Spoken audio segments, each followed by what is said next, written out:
Thank you for watching this Last Mile Profits video. It seems that Gary Winter and I actually agree completely on one topic, and it's all about on-demand grocery food delivery. To find out more, take a look at the latest Last Mile Profits video. Experience the future of convenience with modern Expo parcel lockers. Cutting-edge innovations that bring parcel delivery to a fundamentally new level. Follow the link in the description to find the best solution for your business. Gary, we're going to stray a little bit from our typical territory today, and we're going to talk about food delivery in general. It's a business that I think is very, very hard to make money on, but apparently it's being mooted that if they move more into the territory of grocery delivery to support the hot food restaurant type delivery, that they can make it fly. I have doubts. What's your view?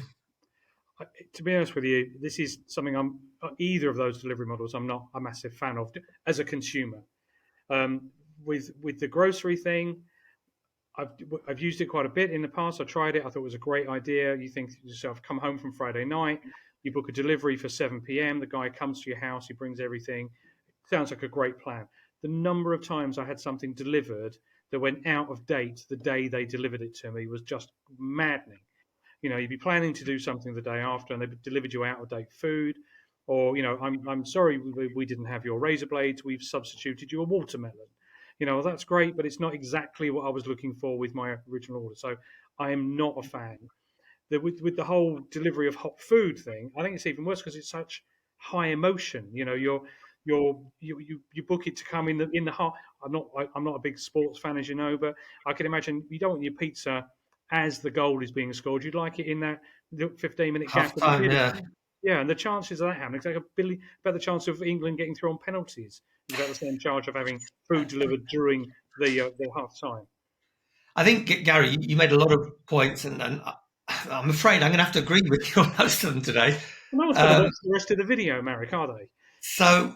But let's talk about them in turn. So I think the restaurant delivery issue, on top of everything you mentioned, it's really hard to make money. If it's high margin, the restaurant can share a bit of the margin.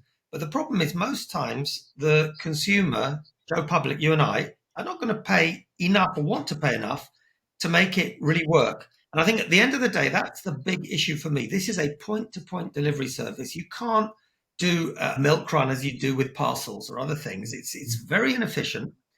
And, you have to get enough money to cover it. And frankly, it's the same with groceries. It's a little bit easier to plan, but I think these guys, the model that they use is going to be more akin to the food delivery type model.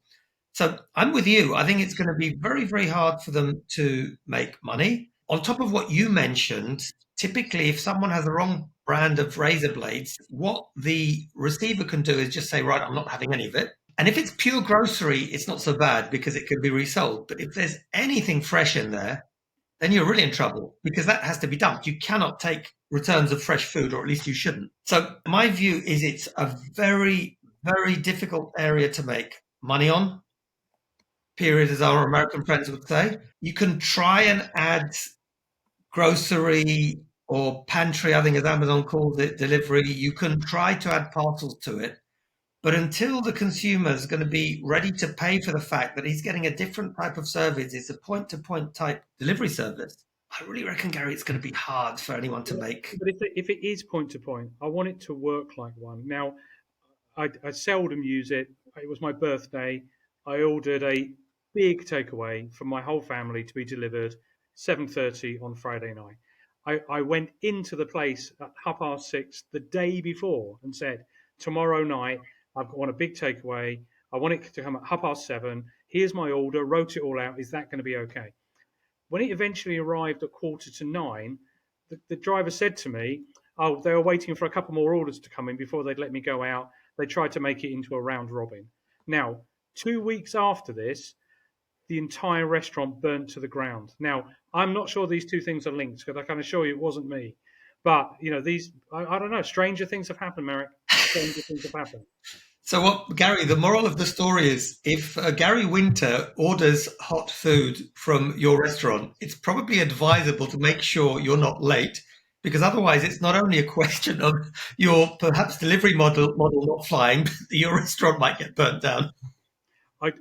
things are going to get very hot in the kitchen one way or the other if you're late, Marek. That's all I can tell you. You know, I think, Gary, because this is one that we're so aligned on, it would be, again, interesting if people do have comments. But from my perspective, it is a really difficult one. I quite often get proposals from startups saying, yeah, we got this brilliant idea, we're going to make a killing on it. But honestly, even if you look at the really big players, who has made a killing on on-demand delivery? The people that got out early, before IPO, they're the ones that made the money. No, it's one of my maxims is middle class people shouldn't be allowed to do product development. We imagine our own problems and think about solutions to them, and it's never scalable enough to make anybody any real cash. You need such big volume to make all of this work that it's never going to be there. And a point-to-point service, it's a luxury, it's an affectation, it's going to be niche, it's going to be hard work. So no, I'm with you on this.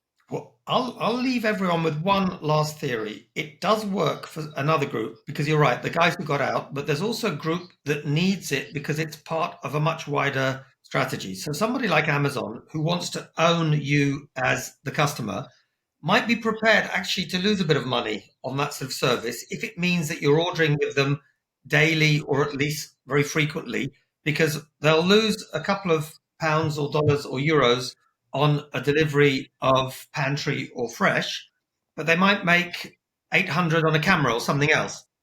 So, I think there is a group that can still make it work, but that it's more the should we say, the exception that confirms the rule. Quite possibly. And I'm sure we'll do another whole recording on how that highly automated Amazon convenience store never really happened anywhere. That's actually going to be a good topic. Let's do that. So we can do that next time. Gary, as usual, it's been really great. Unfortunately, it seems we've agreed with each other again. We'll have to work on that one. Thanks for watching this Last Mile Profits video. For more up-to-date last mile news and analysis, subscribe to our YouTube channel and follow us on LinkedIn.